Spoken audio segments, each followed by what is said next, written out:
Hello, everyone. Behavior, we all know, is response to a stimulus.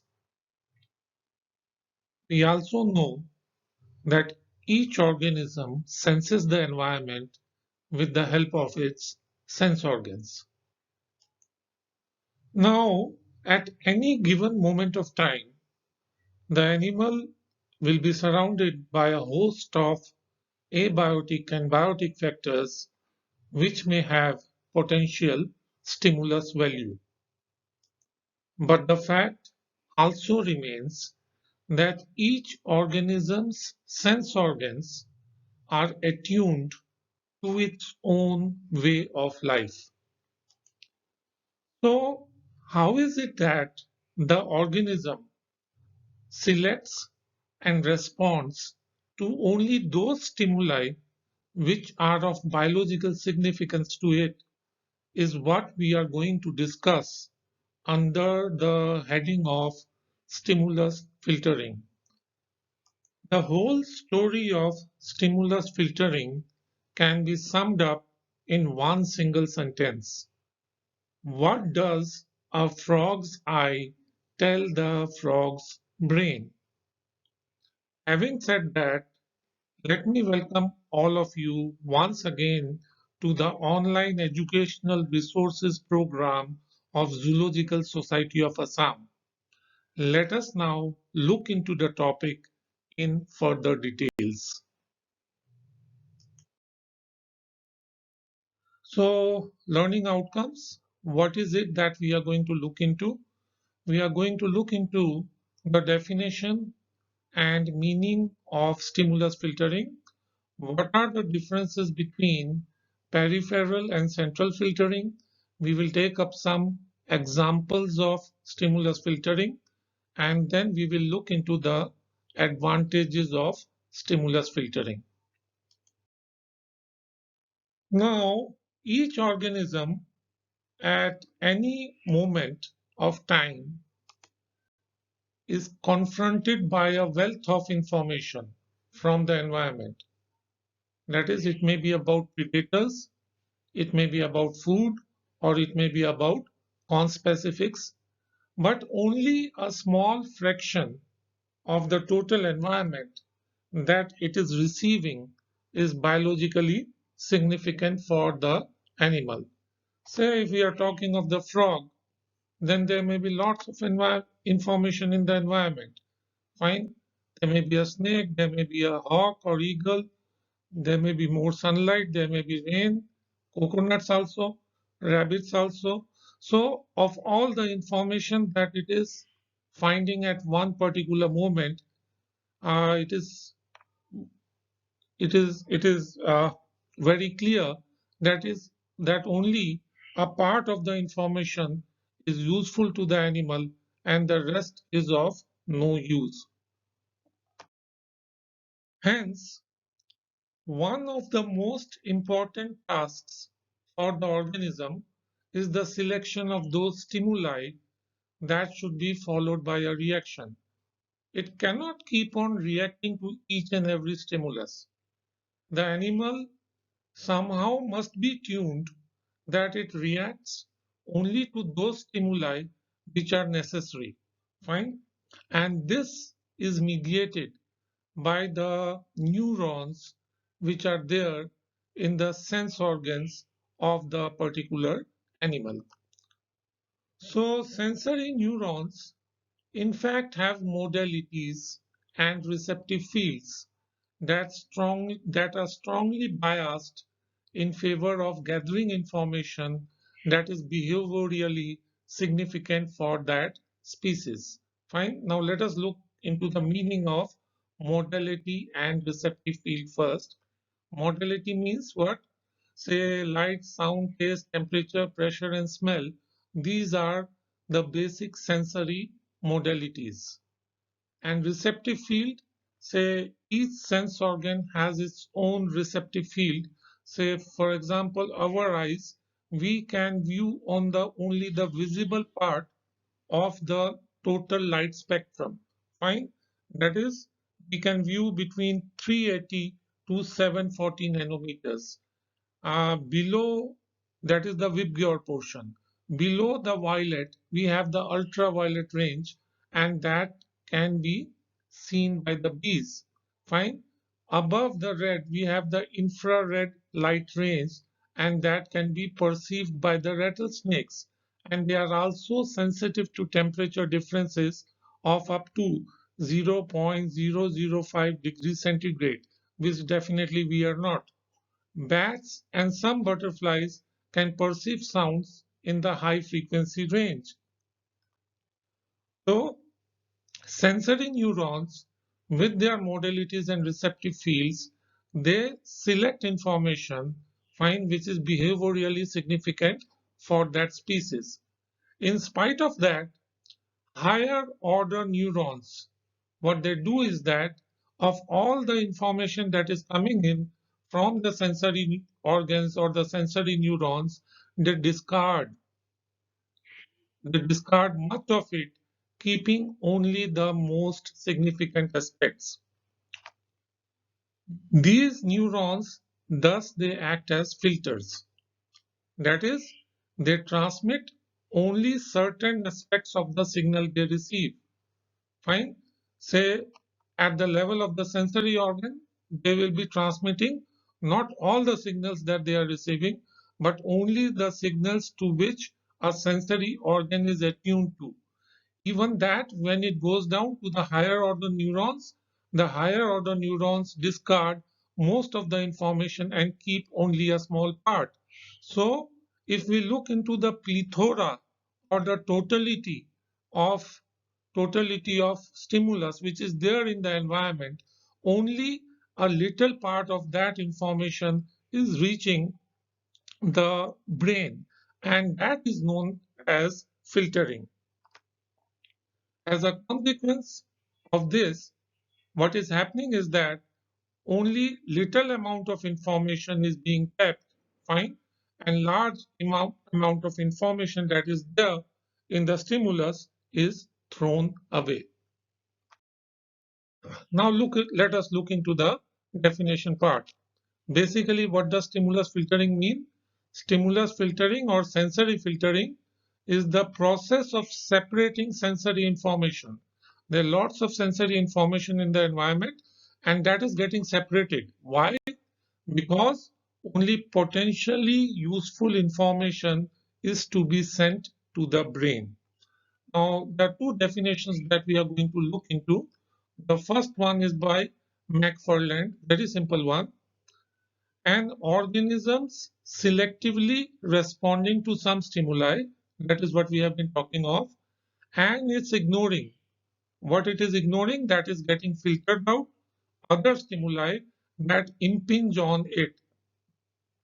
So, thousands of stimuli will be impinging or bombarding on a particular animal, and yet the sense organs of the animals and the higher order neurons do not transmit all the stimuli which are there in the environment to the brain. They filter it out, they clear it out. Fine. So part of the information is transferred to the higher order neurons and from there to the brain, and that is known as stimulus filtering. The other definition is that of Wittenberger, given in 1981. An organism's selective neural transmission of energy input in the form of stimulus. So it is not transmitting the entire input, it is selectively transmitting the input which it is receiving from its sensory receptors to the brain or from lower level brain centers to the higher level brain centers. As we will come to know in a moment, that is transmission from the sensory receptors to its brain, that is known as peripheral stimulus filtering, and from lower level brain centers to the higher level brain centers, that is known as central stimulus filtering. Now types. Two organ systems are available for sorting out or filtering of information. What is it? One is the sense organs and the other is the central nervous system. What they do? Both are involved in the selection of relevant stimuli. Sense organs will select only the relevant stimuli, send it to the central nervous system, and central nervous system will further again filter out the stimuli which are essential. So the process of selection of stimuli by the sense organs is known as peripheral stimulus filtering, and that by the central nervous system is known as central stimulus filtering. Now, peripheral filtering, that is stimulus filtering at an animal's sense organs. It can take place in either of the two ways. Interestingly, either a sense organ may not be able to detect available information. Say our eyes, they cannot detect ultraviolet light. We cannot detect infrared portion of the light. So either a sense organ may not be able to detect the available information, or it can respond to stimulus but be unable to pass it on to the central nervous system. So these are two ways in which peripheral filtering, peripheral stimulus filtering takes place. And this is dependent on what? This is dependent on the capacity of the sense organs, which differ from one species to the next. Even after the peripheral filtering has taken place, the filtering that takes place at the level of the central nervous system, that is known as what? Central stimulus filtering. Fine. Say what the central nervous system feels is that the filtering taking place at the periphery or at the level of the sense organs is not enough, and it must be augmented. That is, it must be furthered by additional selection of stimuli in the central nervous system, and that portion is known as what? Central stimulus filtering. Now, let us look into certain examples. The first is call of male green tree frogs. Now, these frogs, they have got two peaks of sound energy. One is low at 900 hertz. The other is a high note at around 3000 hertz. The ears of females are tuned to pick up these two frequencies in particular. How? In the female's auditory system, there are two papilla. Amphibian papilla, which is present in most frogs, which is the main auditory component of most frogs, and it is present in all amphibia. It is sensitive to frequencies between 200 and 1200 hertz. And basilar papilla, it is present in a few species of frogs. It responds best to sounds of about 3000 hertz. Now you see what is happening.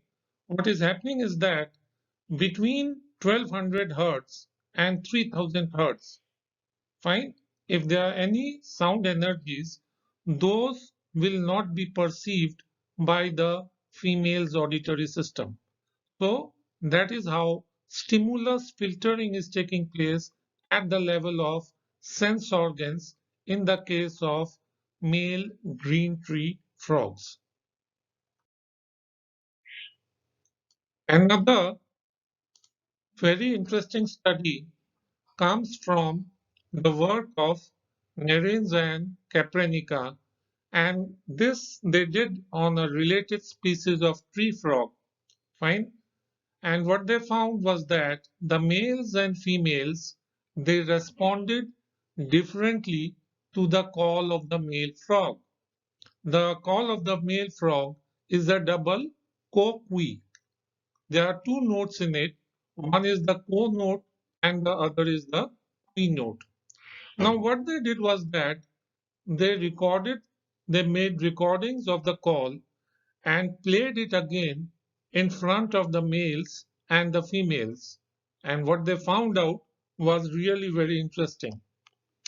So by playing back the recordings of the male called to the frogs, they were able to show that males who attack other males that approach them respond only to the ko note, females only to the qui. So the point is the males are giving out a call which is ko qui. Other males, they are responding only to the ko note. Females responding only to the qui note. And interestingly, they further found out knew that this was so because the inner ear was tuned differently for males and females. The neurons of the internal ear, they were tuned differently for males and females. The females, they were unable to record the core note, whereas the males, they were unable to hear the qui note. Fine. The male give a call, qui.